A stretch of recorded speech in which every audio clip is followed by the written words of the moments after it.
Bang the wheel, drive the steel. It's all gonna be alright.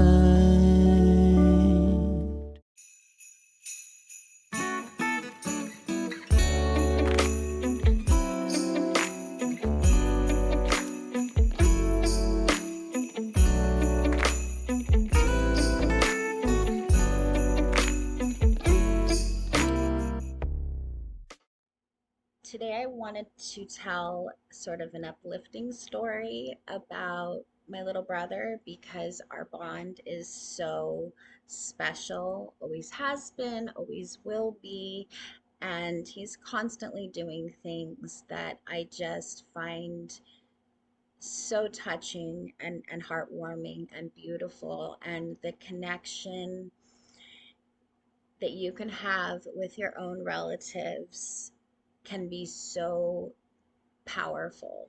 And I really want everybody to feel that basically nothing is impossible when it comes to your connection with your loved ones in spirit. It all really depends on what you believe is possible, which is true in everything in life.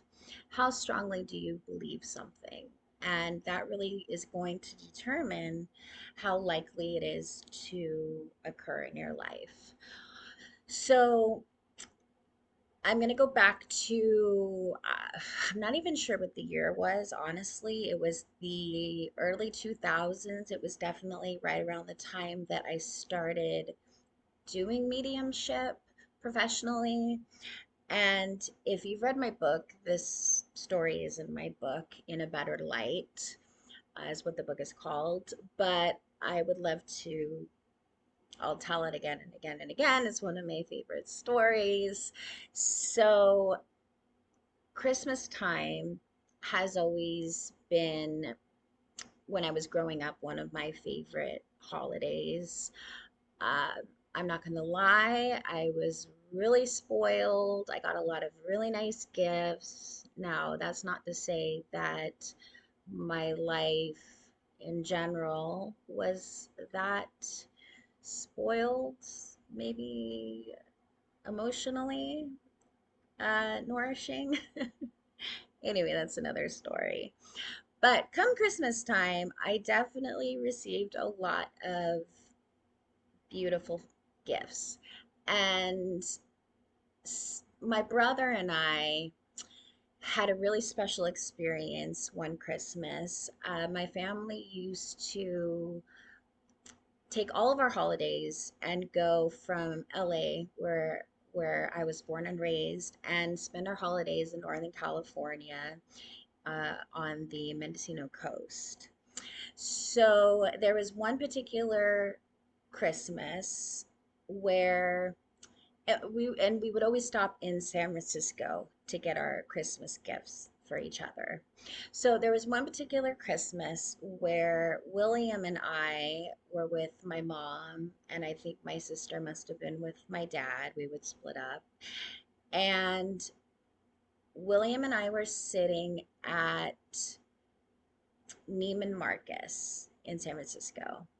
And we were on the third or fourth floor, and I think my mom was off getting presents for us, and we were done getting presents for her. So, anyways, we were sitting together on the third or fourth floor, and we were looking down at the gigantic Christmas tree that they have in the lobby there. And me being the bratty sort of teenager that I was back then, I kept pestering William about what it is that he got me for Christmas.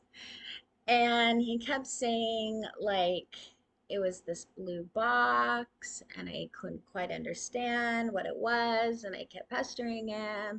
Anyways, come that Christmas, it turned out to be this really sweet smelling perfume. And actually, it's called Angel.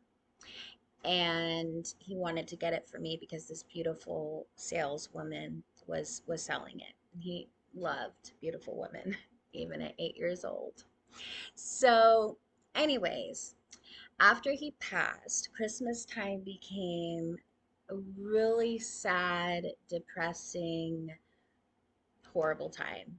I just hated it. It reminded me of the one day a year where I always could rely on feeling happy.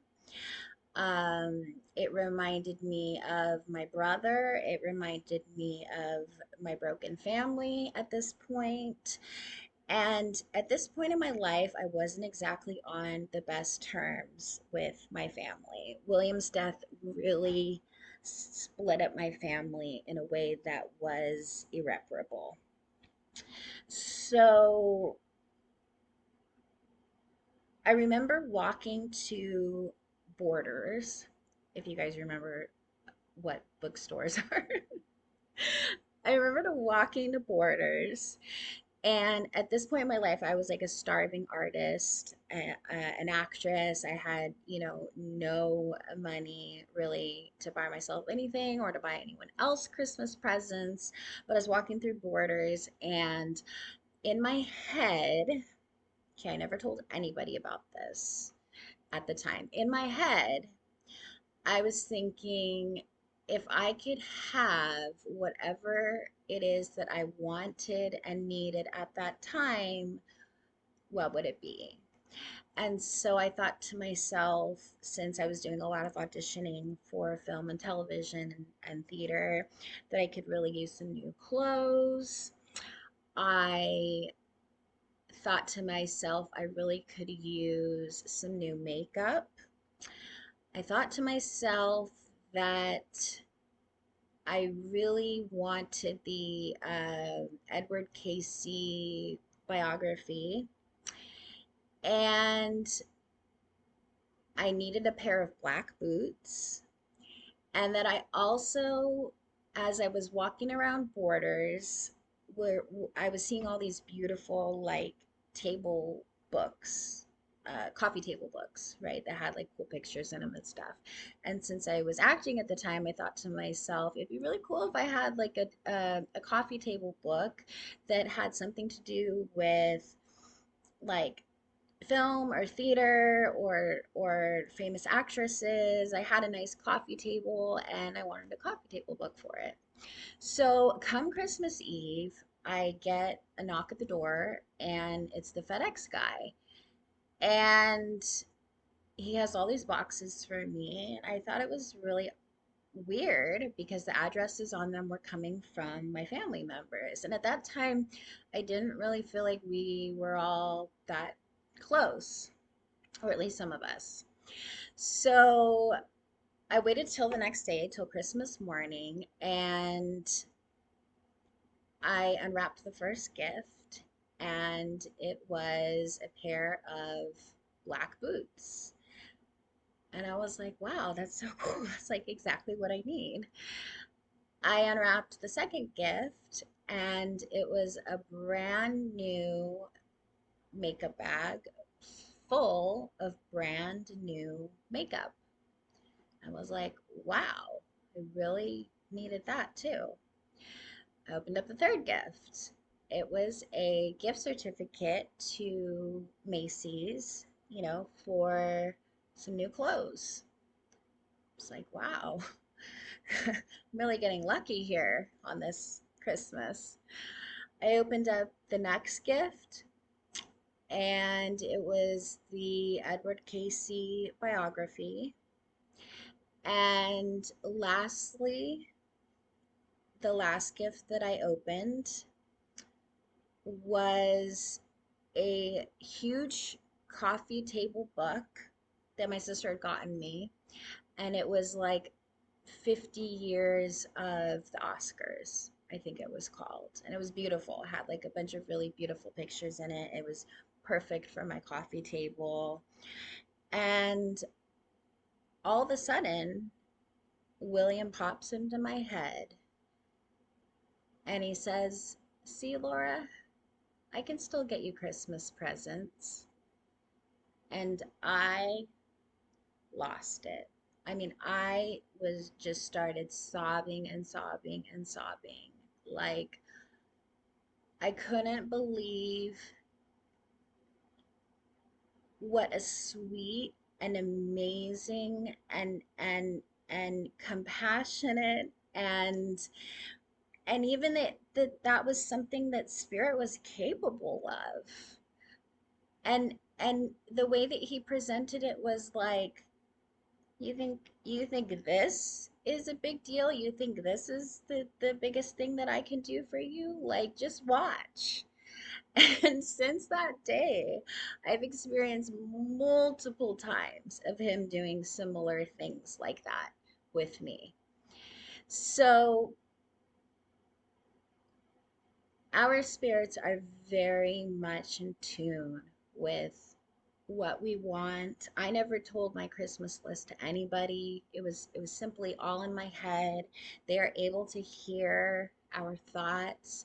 They're able to support and guide and love and give us messages and signs and Christmas presents to a degree that we have not even fully understood yet. So I wanted to share that story with you. It's one of my very favorite stories about my brother in spirit. Um, really keep your mind open. They are gone. Yes, physically they don't have a physical body anymore, but they are so far from gone as far as their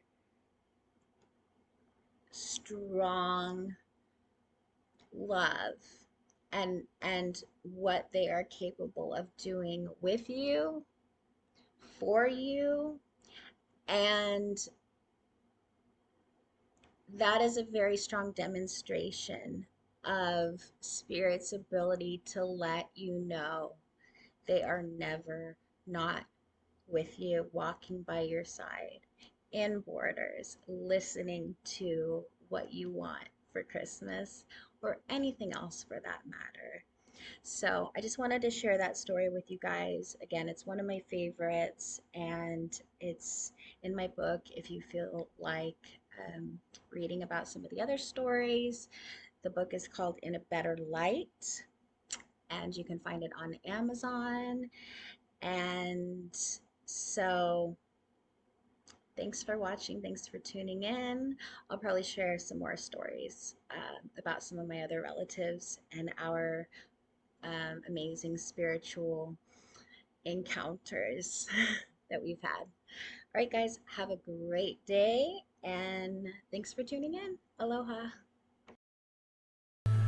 When the rock under your feet is crumbling fast, when the future looks almost as bleak as the past, when your mind is racing and it's coming in last, love on,